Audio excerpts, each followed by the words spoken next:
Sir તમે આ પ્રિયસર વિદ્યાપીઠનો seminar આવ્યો, તમારો ઓલ ઓવર એક્સપિરિયન્સ કેવો રહ્યો? Very excellent. I am very happy અને ખાસ્યું મારા ડાઉટ્સ ક્લિયર થયા. પ્લસ મારી ડોટરને પણ ખબર પડી કે એને આગળ શું કરવું જોઈએ. બહુ બેઝિકથી અને બહુ જ ડિટેલમાં ઇન્ફોર્મેશન મળી અને એ બધી અમે કેર લઈને આગળ પ્રોસેસ કરીશું. અને સૌથી સારી વાત તમને કઈ લાગી આજના સેમિનારમાં? સારામાં સારું તો એ જ જાણવા મળ્યું કે મારા બધા છોકરાઓને એમની પોતાને ફ્યુચર શું કરવું છે અને એમને જવાબદારી ખબર પડી અને એમને આગળ લાઈફમાં એક ફોકસથી કામ કરવું જોઈએ. એ બહુ ઇમ્પોર્ટન્ટ વસ્તુ હતી. એ ગાઈડલાઈન બહુ સારું મળ્યું. તમે આજના પ્રિયસર વિદ્યાપીઠનો સેમિનાર અટેન્ડ કર્યો, તમને કેવી મજા આવી? શું ડાઉટ બધા ક્લિયર થયા? હા, એડમિશન પ્રોસેસ જે હતી જેમાં ડાઉટ હતા એ બધા ક્લિયર થઈ ગયા અને હવે આગળ લાઈન વિશે બી થોડું ગાઈડન્સ ને એવું મળ્યું. કોલેજ વિશે ખબર પડી થોડી બહુ.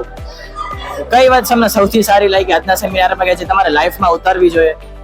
સરે જે સ્પેશિયલી સ્પીચ આપી, જે મેડિટેશન હતું એમાં સેલ્ફ રિયલાઇઝેશન થયું થોડું બહુ અને એક કનેક્શન સ્ટ્રોંગ બિલ્ડ થયું મમ્મી પપ્પા સાથે વધારે.